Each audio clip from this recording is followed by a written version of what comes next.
Assalamualaikum warahmatullahi wabarakatuh. Selamat siang anak-anak ibu. Semoga kita semua dalam keadaan sehat. Amin, amin ya robbal alamin. Anak-anak ibu, hari ini kita masih membahas tentang teks surat lamaran pekerjaan.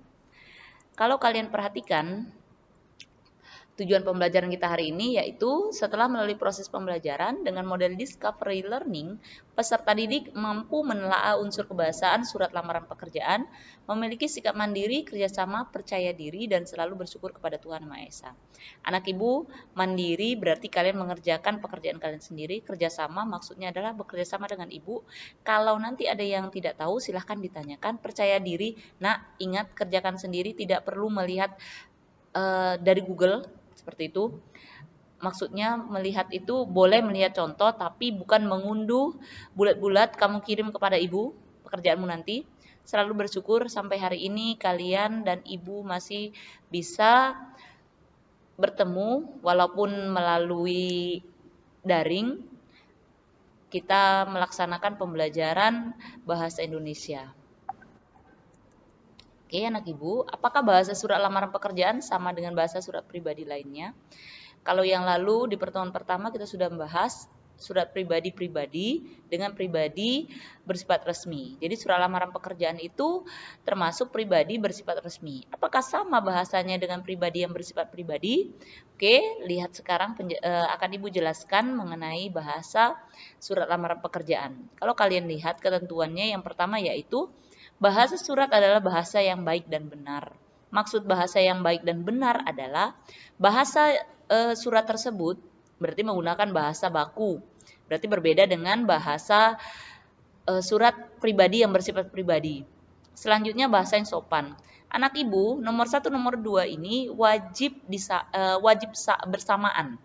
Ada bahasa baku namun tidak sopan. Jadi anak ibu ingat bahasanya harus baku dan juga sopan. Ketiga, bahasa surat berisi tentang penjelasan yang singkat, padat, informatif, dan tepat sasaran.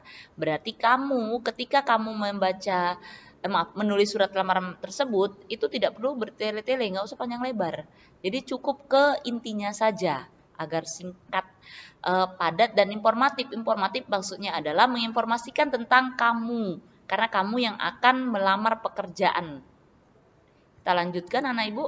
Keempat, bahasa surat tampak dari tulisan yang bersih, mudah dibaca, sesuai dengan kaidah ejaan. Anak ibu, kalau yang nomor 4 ini, untuk yang bersih dan mudah dibaca, ini biasanya terkait dengan kalau surat lamaran pekerjaannya ditulis tangan. Namun seiring perkembangan zaman, saat ini sudah banyak orang yang melamar kerja menggunakan surat lamaran yang diketik, atau bahkan ada yang sudah tidak lagi di print, tapi sudah melalui email saja. Ada. Jadi untuk yang nomor 4 ini, untuk yang bersih dan mudah dibaca, ini biasanya kriteria khusus untuk surat lamaran pekerjaan yang ditulis tangan. Sesuai dengan kaidah ejaan adalah misalnya penulisan huruf kapital. Penulisan huruf kapital itu berada di awal kalimat atau nama tempat, nama orang, seperti itu. Jadi disesuaikan. Jadi ya ingat nomor 4 yang perlu kalian ingat, bersih dan mudah dibaca itu biasanya untuk surat lamaran pekerjaan yang ditulis tangan. Tidak boleh di setip X atau setipu ya nak. Yang kelima, melengkapi bagian-bagian surat dengan norma bahasa surat. Ini minggu lalu sudah unsur dari surat lamaran pekerjaan. Tanggal wajib ditulis berdampingan dengan tempat atau kota.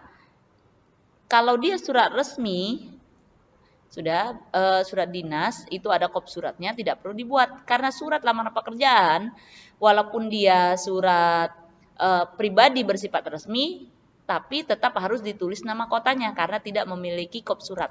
Jadi apabila sebuah surat memiliki kop surat, nama kota tidak perlu ditulis berdampingan dengan tanggal. Namun apabila tidak memiliki kop surat, maka nama kota wajib berdampingan dengan tanggal. Kita lanjutkan anak ibu.